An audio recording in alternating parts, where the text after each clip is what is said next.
Sou Carlos Barroso com o debate de Cena Política. O programa segue na linha no propósito de descortinar, de trocar em miúdos esse início da disputa municipal, com foco principalmente em Belo Horizonte e na região metropolitana. A eleição deste ano, como se sabe, será feita sob o signo de uma crise política sem fim e de uma recessão econômica que está esbarrando em 3 anos, um triste recorde negativo. Presença em cena política do cientista político Malco Camargos, professor da PUC-MG desde 2001. Tem doutorado sobre a correlação entre economia e política, especialista em comportamento eleitoral. Ele é diretor executivo do Instituto VER, pesquisa.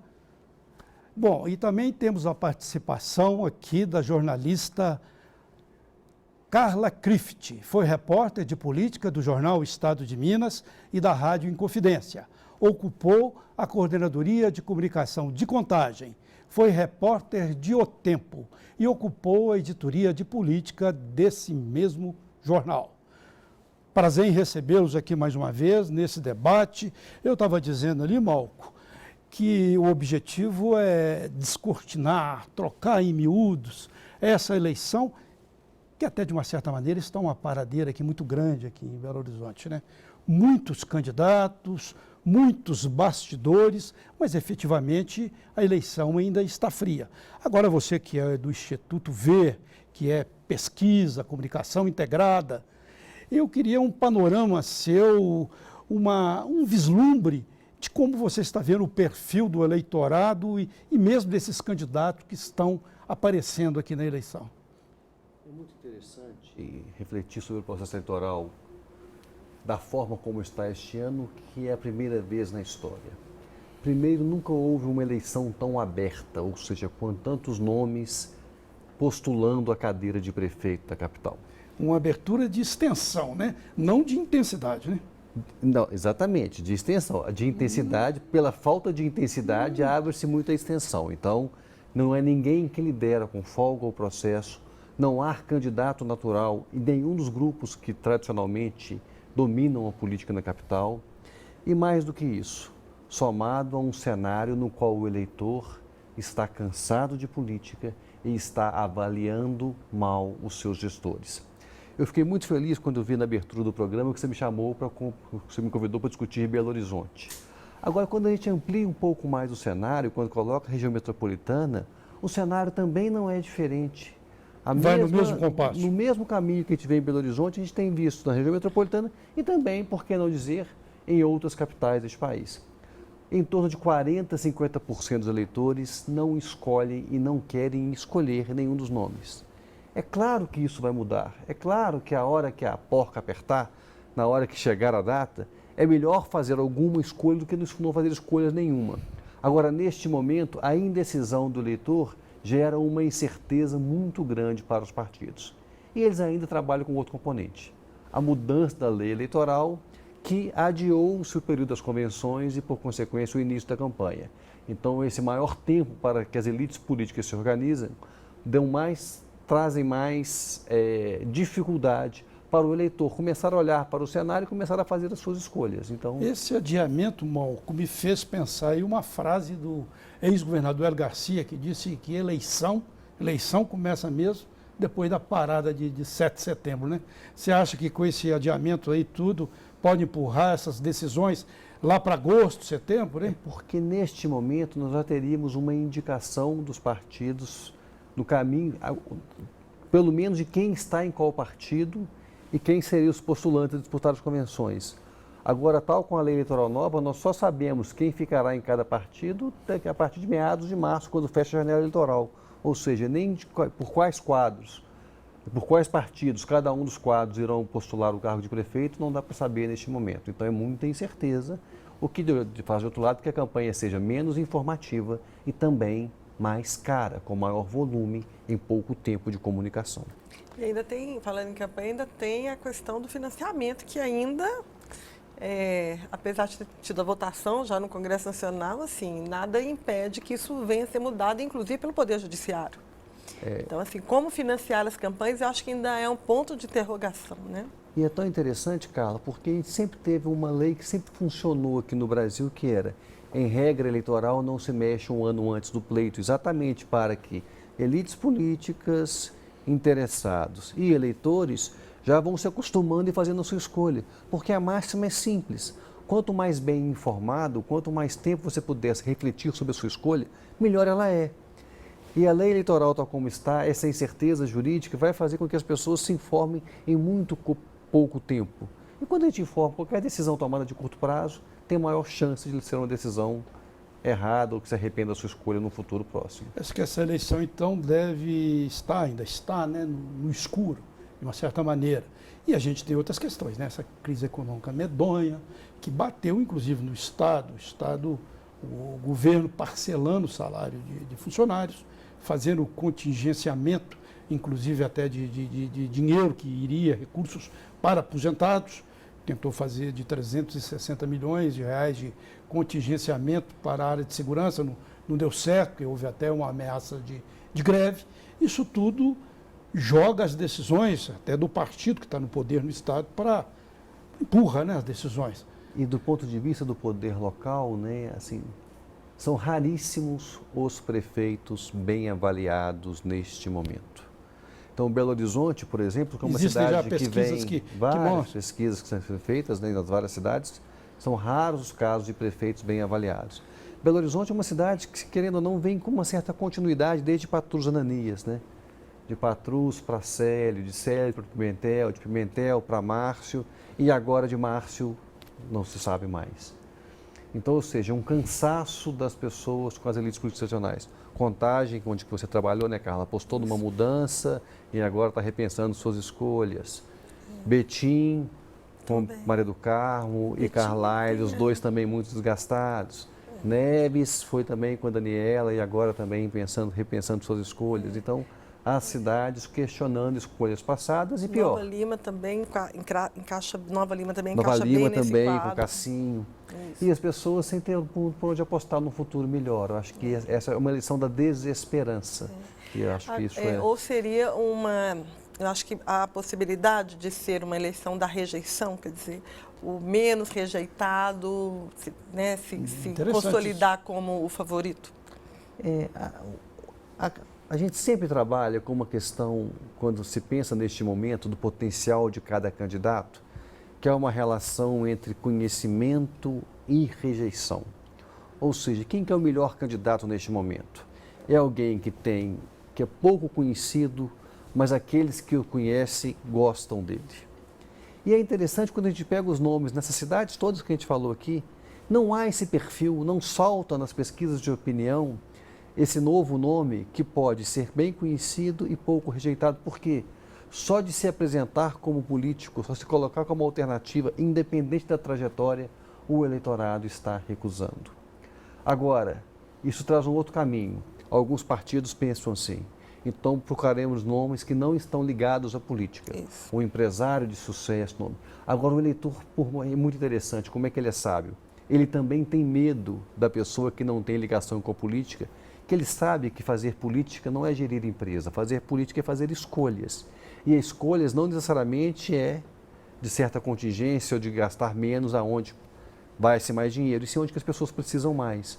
Então, o eleitor, na sua capacidade de interpretar o mundo, tem medo de empresários na política. Esse caso aí se aplicaria ao pré-candidato do PMDB, o filho do Zé Alencar, né? Josué Alencar, que é um empresário que se candidatou aí ao Senado, ficou um pouco conhecido por causa da candidatura, do rosto dele na televisão. Mas ele é absolutamente desconhecido, né? Mas eu acho que o Josué Alencar ainda traz um grau de parentesco, Um rastro político. né, que é, na minha opinião, um dos maiores problemas da política brasileira, é a falta da renovação do ponto de vista de grupos políticos, e sim por herança ou familiar ou por espólio de casamento, né?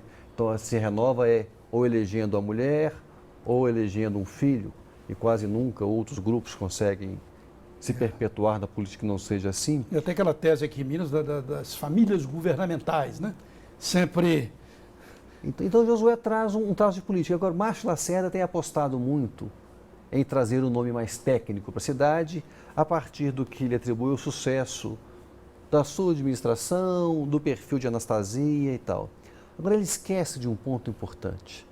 Para transformar, para fazer alguém, para delegar uma escolha, você tem que ter carisma. E Márcio Lacerda foi colocado no posto com pessoas com carisma. Mas isso Neves tem carisma. Pimentel, quando saiu, tinha carisma também, né?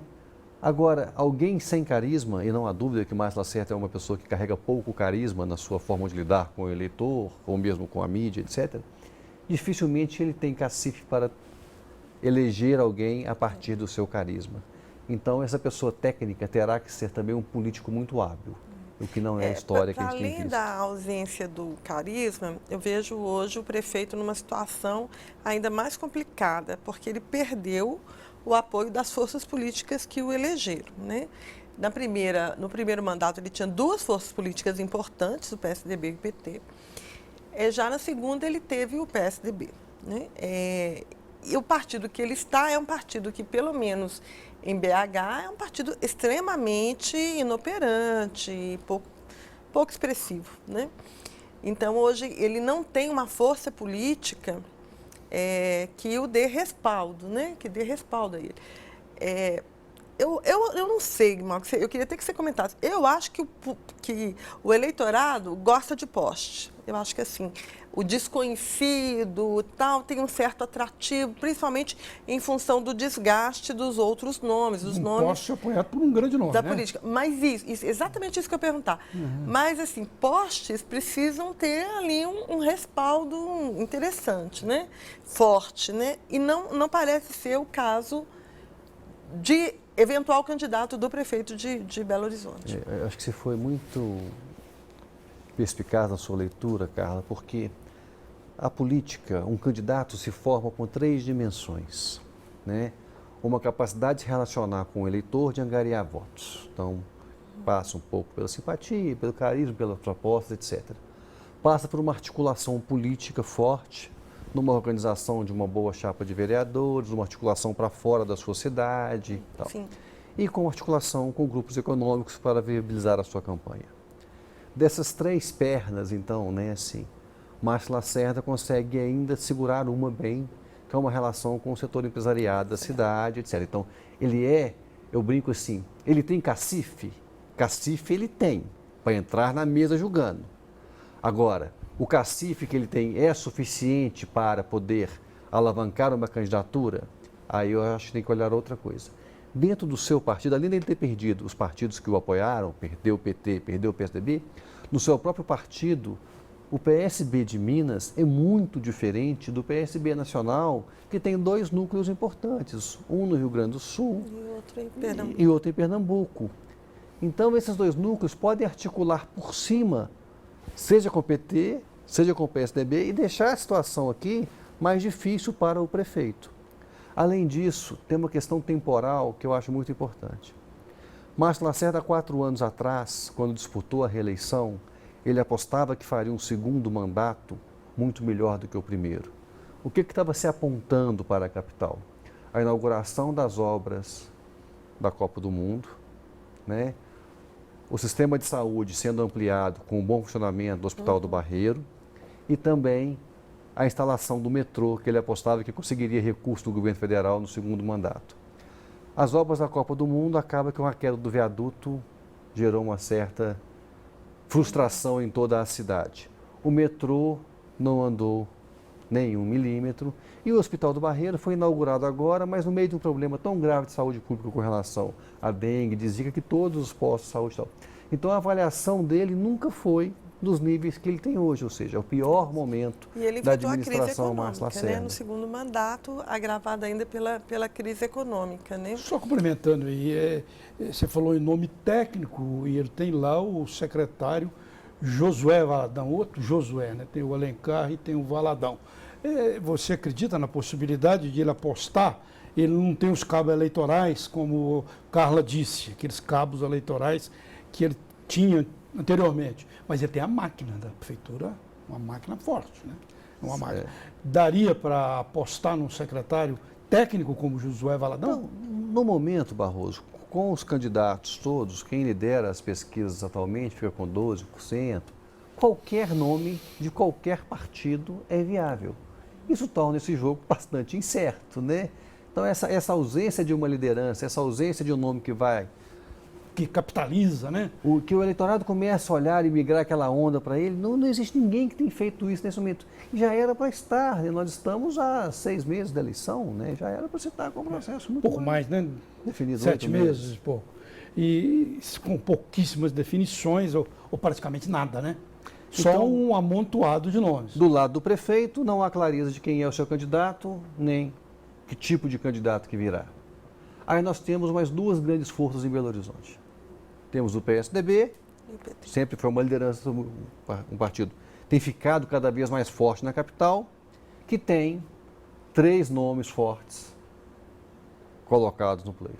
João Leite, já disputou a eleição, então um recall importante, o que o coloca na frente de outros nomes quando se coloca na disputa, mas a gente sabe que o João Leite também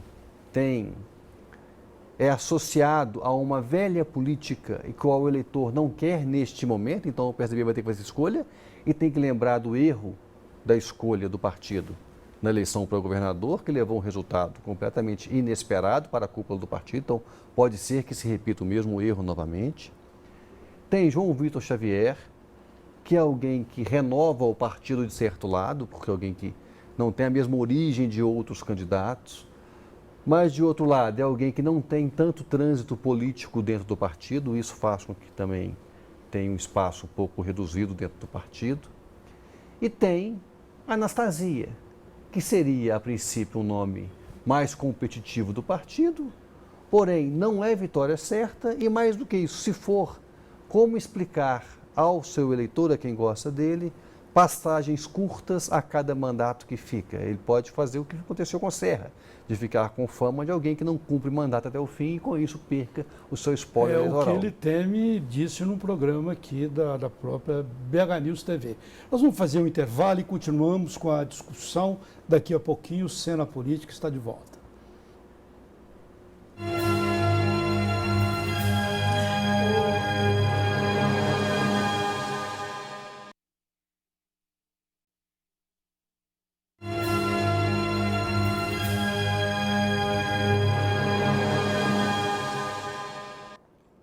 Segue Cena Política debatendo as eleições municipais feitas sob esse signo da crise política e econômica.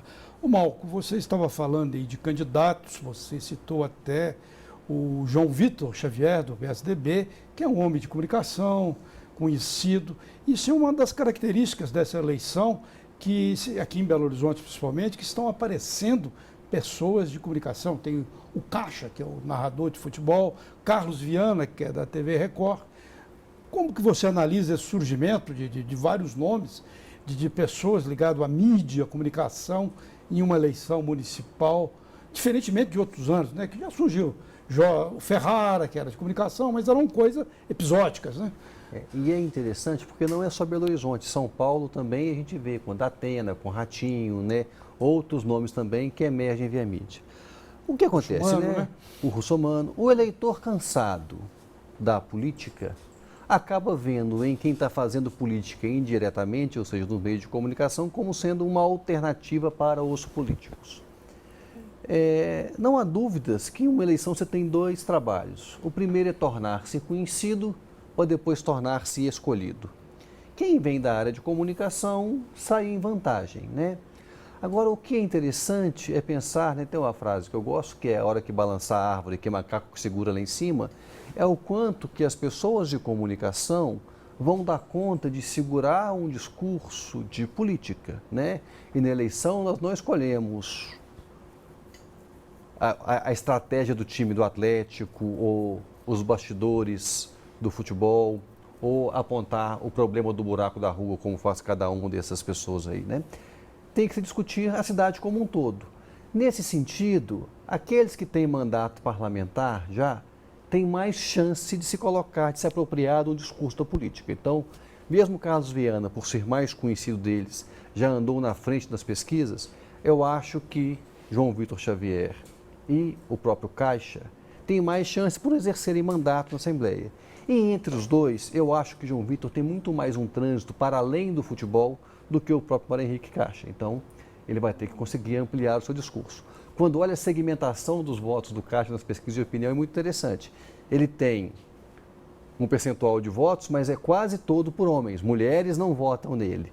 Já o João Vitor não acontece na mesma proporção e também no Carlos Vieira. Então, superar essa certa barreira que o futebol coloca vai ser um desafio que eles vão ter que enfrentar ao longo da campanha, caso venham a ser candidatos. Mas você acredita, assim, que nessa eleição aqui, o eleitor, pelas pesquisas que você tem feito e visto, o eleitor pode ir nessa direção de nomes conhecidos simplesmente, sem nenhuma plataforma eleitoral, sem nenhuma vivência na cidade enquanto vivência política? Então, neste momento, as coisas caminham um pouco nessa direção. Agora, é claro que a hora que esses nomes forem confrontados, a gente tem que pensar que, neste momento, a eleição não é um jogo tático, ou seja, cada um age por si só, independente de como é que age cada um dos seus adversários. Cada um construi sua plataforma, sua relação direta com os eleitores. Depois, mais para frente, a eleição passa a ser um jogo mais tático, no qual cada movimento de um candidato leva a movimentos de outros. Então, segurar um debate, segurar uma boa política, uma relação com a sociedade toda, depende de muita competência, de muita articulação política. Aí vamos ver quais nomes darão conta de fazer esse trabalho. A gente tem já, assim, Belo Horizonte, Minas Gerais, já tem uma experiência que a gente chama de experiência do candidato de arranque, né? Vamos lembrar que algumas eleições, até para governador, por exemplo, o Hélio Costa. O Hélio Costa nunca começou uma eleição com percentual baixo de aprovação. Sempre começou lá em cima. Ele é uma figura da mídia, não mais, mas ele tem sua origem na mídia. E numa mídia forte. Traz ele era o lembrança, candidato, né, da Rede Globo, né? Então, assim, conhecido e tal. Mas ele nunca conseguiu manter esse percentual alto durante toda... E essa me parece ser, assim, meio que uma característica dos candidatos da mídia. Sim. Né? Eles ultrapassam os percentuais pelo conhecimento, mas não conseguem permanecer lá, né?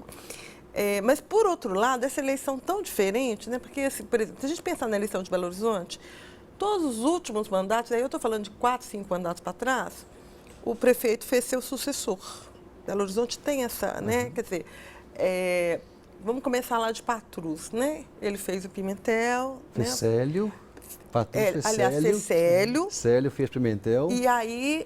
Célio fez Pimentel, né, apesar de estar doente, tá aquela coisa e tal. Aliás, Pimentel substituiu o Célio e foi reeleito. Então, assim, faz o sucessor e se reelege, né? E depois, Pimentel, juntamente com Aécio, fez Lacerda, e Lacerda, com toda dificuldade, se reelegeu. Então, a gente tem, assim, um histórico de... O prefeito conduz o processo eleitoral, faz o candidato dele e esse candidato se reelege. Essa é a nossa história recente. O Lacerda, se né? ele não conseguir, quebra essa linha Isso. que você está falando, né? E essas eleições, algumas delas com candidatos de oposição fortes, né? Então, assim, por exemplo, o próprio Lacerda na reeleição, ele teve uma candidatura em Belo Horizonte que foi forte, né?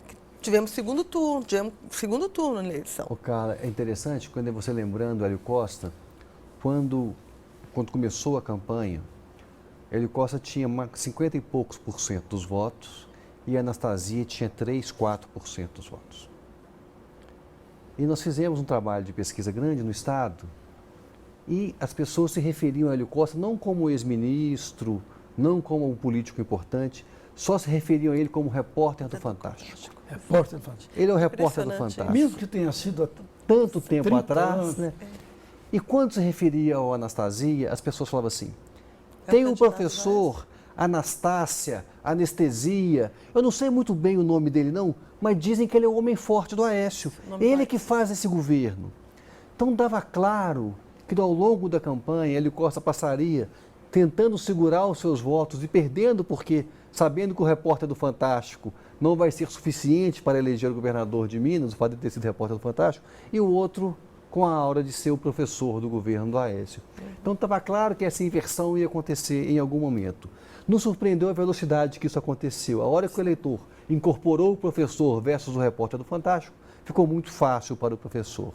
Então essas pessoas de mídia têm essa dificuldade sim. Agora é muito interessante que mesmo as pessoas de mídia, neste momento em Belo Horizonte, não se despontam tanto. Não há um nome que está com mais de 20% dos votos, nem mais do que 15% dos votos. Então não tem ninguém que se destaca assim para falar assim, ele vai ser atacado por todos e vai ter que segurar relação a esses ataques. Não. O que pode nos dar também é uma campanha bastante diferente, com muito menos ataque e mais construção de projeto. Já pensou que oportunidade que nós teremos? Pode ser que essa eleição mude o nosso padrão de comportamento. Candidatos que não tenham que desconstruir adversários, que não tenham que se ancorar em grupos políticos, mas sim discutir que Belo Horizonte queremos para os próximos 4 anos, coisa que não tem acontecido na maior parte das disputas eleitorais. O voto não tem sido prospectivo e sempre retrospectivo. A continuidade versus a mudança em relação às coisas que aconteceram no passado e a pessoa que está encaminhando. Agora não. Pode ser que nós discutimos política de fato, quem sabe. Agora, existe essa perspectiva de haver um acordo, como existe no Estado, do PT com o PMDB. Essa dobradinha novamente se repetir aqui em Belo Horizonte. E a perspectiva que era traçada é de a dobradinha PSDB-PSB se concretizar. Seria uma disputa entre esses dois blocos. Você acredita que as coisas possam caminhar por aí, ou isso aí também já foi desconstruído? Não, eu acho que essa junção vai se dar num segundo turno. Então, acho que fica uma coisa bastante clara. Primeiro turno, a chance de acontecer o segundo turno é enorme, né? Dificilmente alguém consegue, sozinho, angariar 50% dos votos nesse pleito. E como não há nenhum nome natural de nenhum dos dois lados, eu acho que a tendência é uma fragmentação, ou seja, o PT lançar o candidato, o PMDB lançar o candidato, o PSDB lançar o candidato, o PSB lançar o candidato.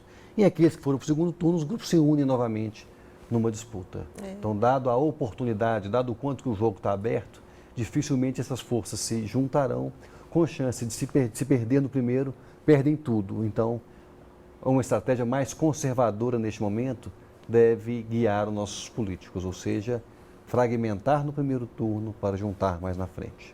Você falou aí do PSDB, a gente apontou aqui alguns nomes, né? O Anastasia, temos outros nomes também, o João Vitor Xavier. E no PT, falam muito na candidatura Reginaldo Lopes, que foi o deputado mais votado do Estado e um dos mais votados do país, né?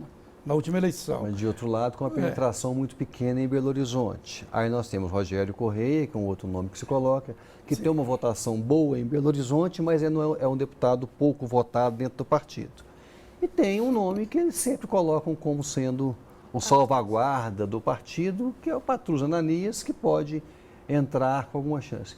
O PT passa por momentos difíceis, né, assim, enquanto a preferência partidária que o PT sempre alavancou, sempre colocou o candidato do partido em vantagem em relação aos demais, ou seja, ser do PT até 2014 era um bônus para quem quer que fosse.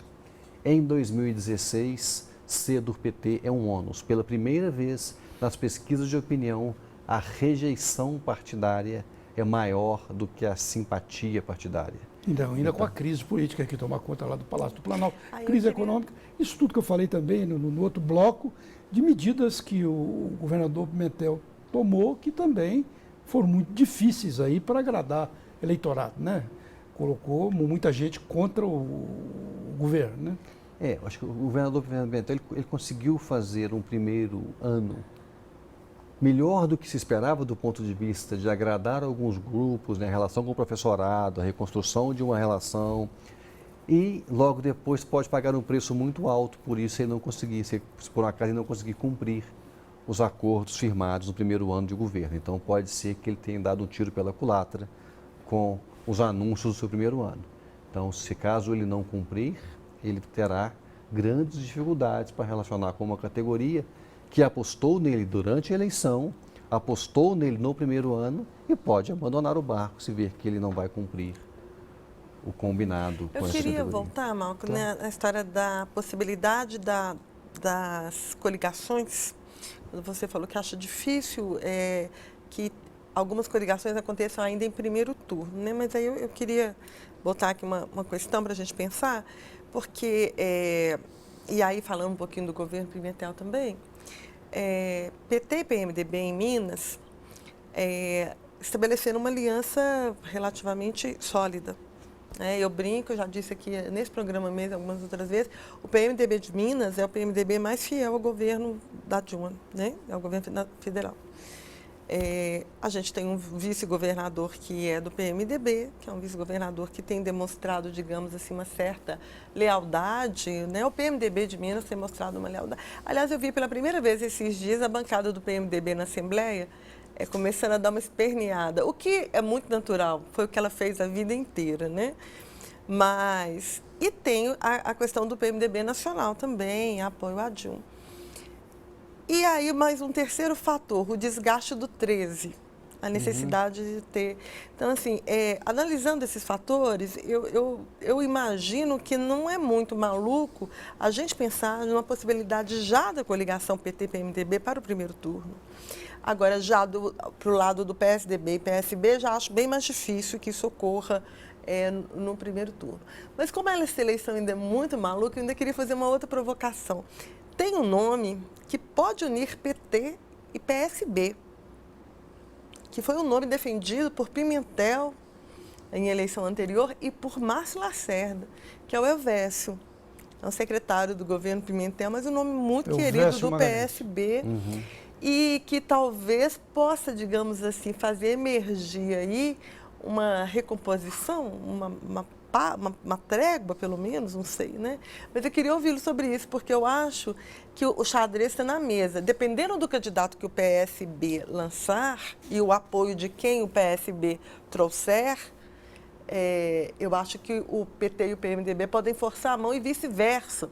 Então, por exemplo, se vem uma Anastasia, certamente uma aliança entre PT e PMDB é mais possível.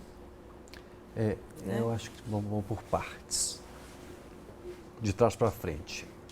Sem dúvida, Elvésio, ele incorpora um perfil de candidato, né, que Elvésio vem de um grupo de Pimentel, né, esses dois foram aliados há muito tempo, trabalharam juntos muitos anos, desde a Prefeitura de Belo Horizonte, né, estiveram em Brasília juntos e agora estão juntos no governo do Estado. Sim. E Elvésio é dentro do perfil do que Márcio Lacerda defende, que é candidatos técnicos. Agora, Elvésio, sempre quando tem que lidar com o eleitorado, mostra muita dificuldade. Assim, a falta de carisma dele também o coloca numa situação delicada, na possibilidade de angariar votos. Aí eu quero responder a sua primeira pergunta, Carla, que é as coligações. Por que coligação sempre foi tão importante? Não só pela junção de forças políticas, mas por agregar tempo no horário de propaganda eleitoral, que era o principal canal de comunicação com os eleitores. Sim. Com as novas regras eleitorais, com a diminuição do tempo de campanha, o horário eleitoral encurtou muito, o que relativiza a importância das coligações. Então, isso faz com que haja um incentivo muito grande para os partidos saírem cada um propondo sua cabeça de chapa. E falando do PT especificamente, na minha opinião, o PT, por mais difícil que seja a sua situação em várias cidades, não pode abrir mão de nenhum palanque, de nenhum espaço de relação com a sociedade para poder barrar o crescimento da rejeição ao partido. A sobrevivência do partido, mesmo que não passe por vitórias em 2018, eleição se ganha também quando se ganha na política, ou seja, se perde eleitoralmente, mas se ganha politicamente. O PT não pode abrir mão do debate político neste pleito. Não pode largar o palanque. Porque ele é obrigatório, tem a obrigação de defender os ideais do partido. E ele pode ter uma pessoa defendendo os ideais do partido em cada um dos 5.800 e pouco, 5.500 e poucos. Sem dúvida. Eu vou fazer mais um intervalo. Cena Política volta daqui a pouquinho debatendo as eleições municipais.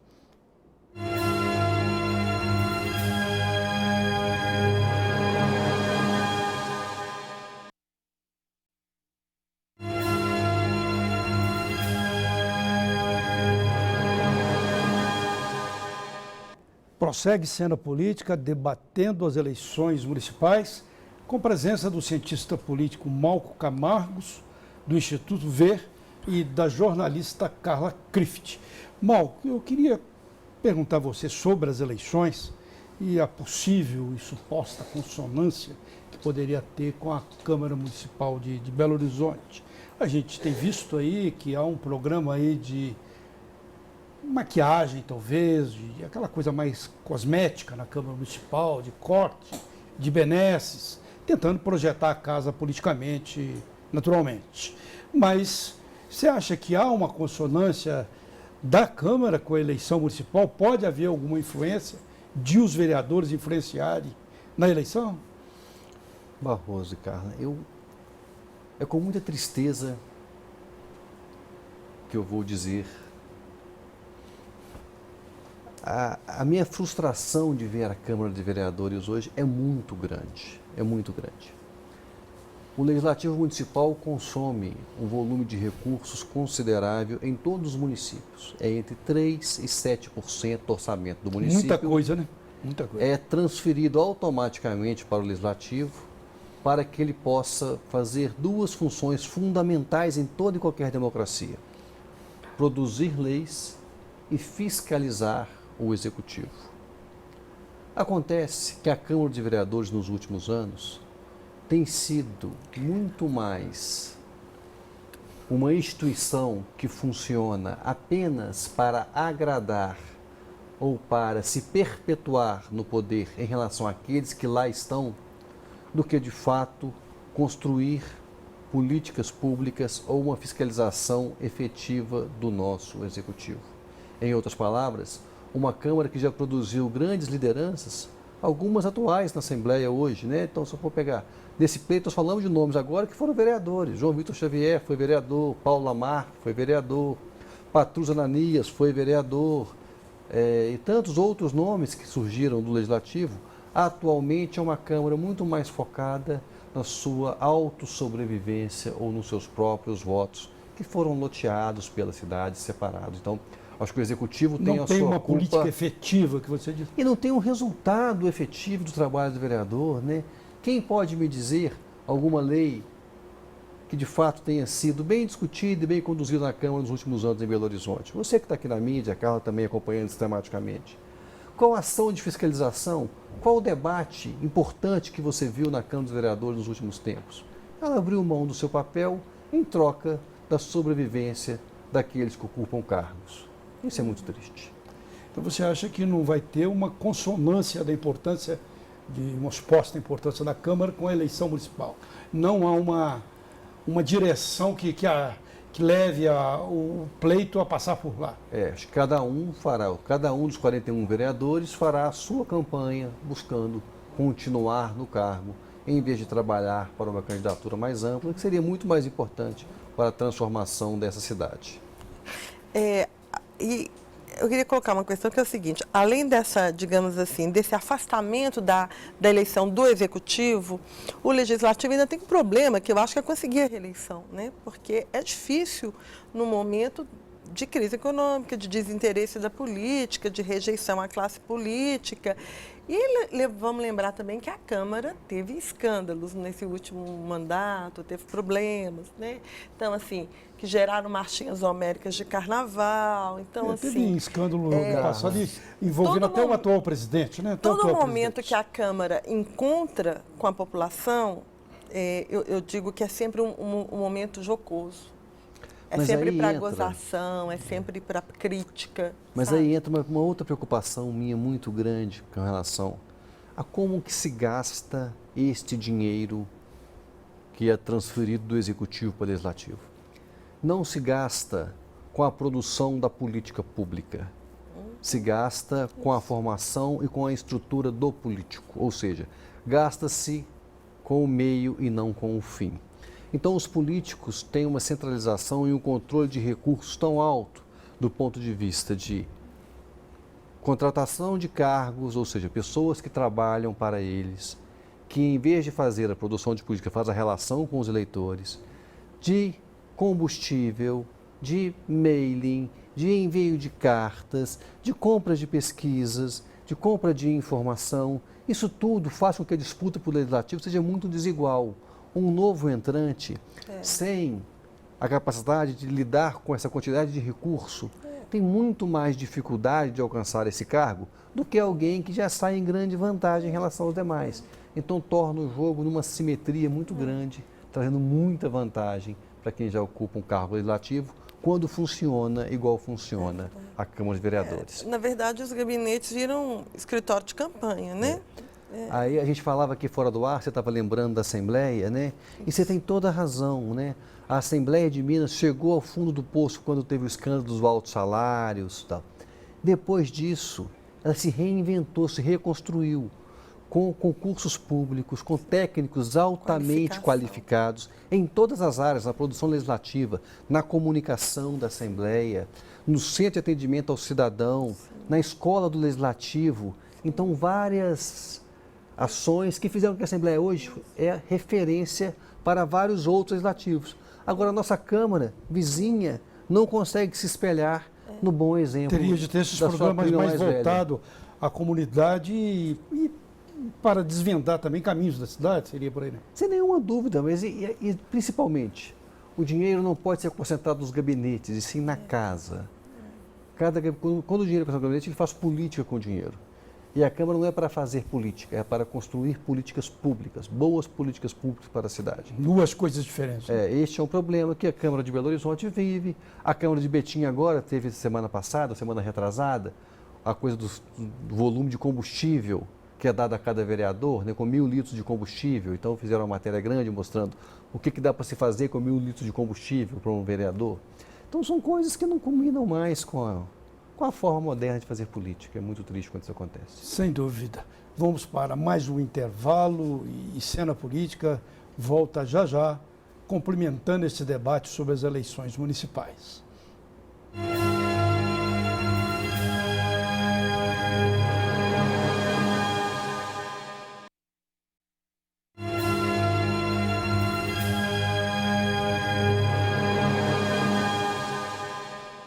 Segue Cena Política neste último bloco, debatendo as eleições municipais e também a crise que toma conta do país.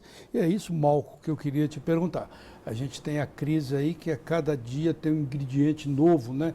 Hoje eu estava falando aqui que segunda-feira de crise no Brasil. Toda segunda-feira tem uma crise, aumentando a crise que envolve o Palácio do Planalto. Dessa vez a saída do ministro da Justiça, José Eduardo Cardoso, o ex-presidente Lula entrando com habeas corpus para não depor lá no Ministério Público paulista sobre a questão que envolve lá sítio e triplex, essas coisas. E como é que isso tudo vai impactar aqui na eleição municipal, no seu entender? Considerando também que existe uma crise também econômica que toma conta, inclusive, até do governo do Estado. Então, não há dúvidas que o cenário de incerteza e a falta de liderança que nós estamos vendo hoje na maior parte das cidades é resultado dessa descrença em relação às elites políticas. É muito interessante, a hora que o PT foi colocado às cordas, né, assim, e bastante atacado e bastante criticado e perdeu todo o glamour que tinha, política não é um jogo de soma zero, ou seja, o que o PT perdeu não quer dizer que a oposição ganhou. Perdeu-se a política como um todo. Então isso faz com que o cenário seja bastante diferente de outros que nós vivemos há tempos atrás. O fato de José Eduardo Cardoso cair hoje, eu estava refletindo, né, e principalmente pensando em quem que entrou. Do grupo principal da presidente Dilma do primeiro mandato, ela tinha um grupo de técnicos muito forte que sempre tiveram ao lado dela no governo. E que foi caindo um a um, e o último era agora, José Eduardo Cardoso, que não caiu. O último guardião. Que não vai cair, né? Ele está se rearticulando para continuar em outro cargo relevante dentro da administração, mas sai do Ministério da Justiça. Advocacia-Geral do União, né? O que eu fico pensando, e eu torço para que isso aconteça, é que, independente da vontade do ministro da Justiça, que as instituições dê conta de caminhar pelas suas próprias pernas. Ou seja, não basta trocar o ministro para barrar a Lava Jato. Não pode ser assim.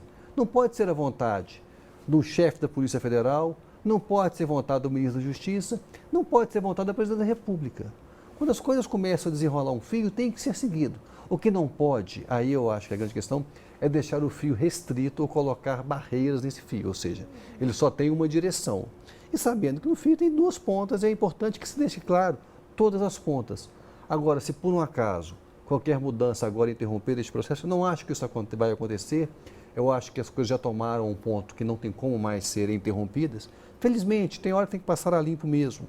Agora, o que não pode, eu repito, é passar a limpo apenas de um lado. Tem que mas hoje tem essa questão envolvendo Lula. É bom lembrar que a Polícia Federal também está investigando o ex-presidente Fernando Henrique Cardoso, né? Eu acho que também... Bom, foi anunciado, né? Foi anunciado. Que se chamar o Lula para falar, acho que também chamar o Fernando Henrique Cardoso. Barroso, agora, não seria o correto? Eu acho isso tão pequeno perante o tamanho do problema que nós temos. Acho que a grande questão que a Polícia Federal tem que conseguir chegar é explicar como que 80% dos recursos das campanhas do PT, do PSDB, da própria rede, os três partidos que chegaram fortes nessa presidencial, partem dos mesmos grupos econômicos. Então tem que desenrolar quando que isso é doação, quando que isso é interesse, quando que isso é articulação de interesses e sobre quais interesses estamos falando. Não pode ser corrupção de um partido e doação para o outro. A hora que desenrolar esse fio, nós vamos ver que o fato da Brasif ajudar a pagar a pensão de Fernando Henrique Cardoso, ou o Lula comprar um apartamento de 170 metros quadrados no Guarujá, ou um sítio na terra, fica tão pequeno. Agora, não podemos também relativizar as coisas pequenas, elas também têm que ser mostradas, né? Não podemos esquecer do papel da Elba no impeachment do Collor. Foi a partir da Elba que foi se aparecendo outras coisas. Então, não estou dizendo que tem que se negligenciar as coisas pequenas, mas não podemos, de forma alguma, fechar o olho para as grandes questões desse país. E passa pelo financiamento de campanha, e passa pela concentração, desde 1950, nos mesmos grupos econômicos que sustentaram toda e qualquer disputa eleitoral neste país. A Carla estava falando no início do programa, né? Que a eleição também pode ter mudanças em relação ao financiamento de campanha, né? Mas, ao que tudo indica, não vai haver muita mudança, não. Vai continuar isso que você falou, né? Os mesmos grupos patrocinando todos os candidatos, e não é por uma questão ideológica. Barroso, eu não tenho dúvidas. É mesmo por uma questão de interesse, né? Eu torço para que a lei mude e volte ao que era atrás. Porque o que nós fizemos com este processo? Nós voltamos a quando Collor foi eleito. Em 89, não havia doação de pessoa jurídica, era de apenas pessoas físicas. E por trás de todo CNPJ tem um CPF.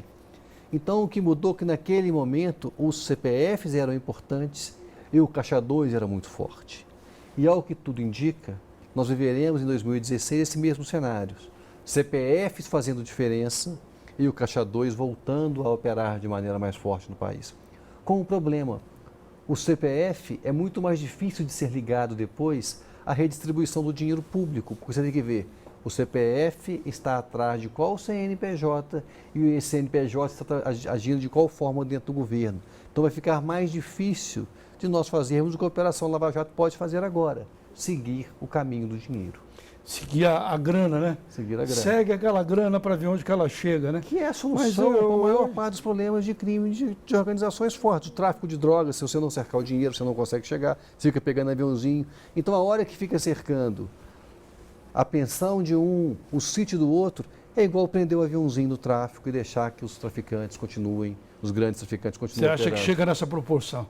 Eu acho que é a mesma proporção quando se fica preocupado com as coisas pequenas. Recentemente, aqui nesse programa, a gente discutindo com a cientista, né, a Mara Teles, ela usou um termo que eu achei muito adequado. Ela falou da minimalização da imprensa, no sentido de se apegar realmente a pequenos escândalos e mesmo da atuação das instituições, né? Então, concordo plenamente com você. A gente ficar discutindo um barquinho a remo, como é que fala? Uma pensão alimentícia, uma coisa extremamente particular, né? Acho que isso não vai levar a nada. Mas também não podemos, tem que ser investigado. A gente não está dizendo que não tem que ser investigado. Tem que ser investigado. A gente está dizendo que isso não significa, isso não pode virar a pauta desse país. Exatamente. Né? Agora, por outro lado, a gente percebe também que as instituições têm dificuldade nesse momento, e aí eu acho que é uma coisa que pode refletir na eleição, de se manter na condição de instituição, né? Hoje elas se misturam as personalidades, as pessoas, e a própria Polícia Federal hoje virou um japonês, né? Os promotores, né? Os promotores de Estado, usando papéis muito importantes, né? Essa coisa do judiciário em primeira instância, usando a política para a autopromoção, Sim. então um procurador, um promotor acionaram algum político importante tentando se promover. Você já viu o promotor dando coletiva sobre um caso que estava em andamento? Eu falei assim, eu não imaginei que eu fosse viver para ver isso. Não imaginei, nunca. Realmente né? a situação... A personalização das instituições, nesse momento, eu acho que é um problema muito sério que esse país atravessa. Minimização, como disse a Mara, e personalização, como está dizendo você. Malco, acredito, eu agradeço muito a sua presença aqui, novamente, em Cena Política, com sua experiência aí, o Instituto V, né? Essas pesquisas, essas novidades que você traz aí para a gente, e a você também, Carla Krivit. E Cena Política agradece principalmente a vocês que acompanham o programa. Um novo debate na próxima semana. Até lá.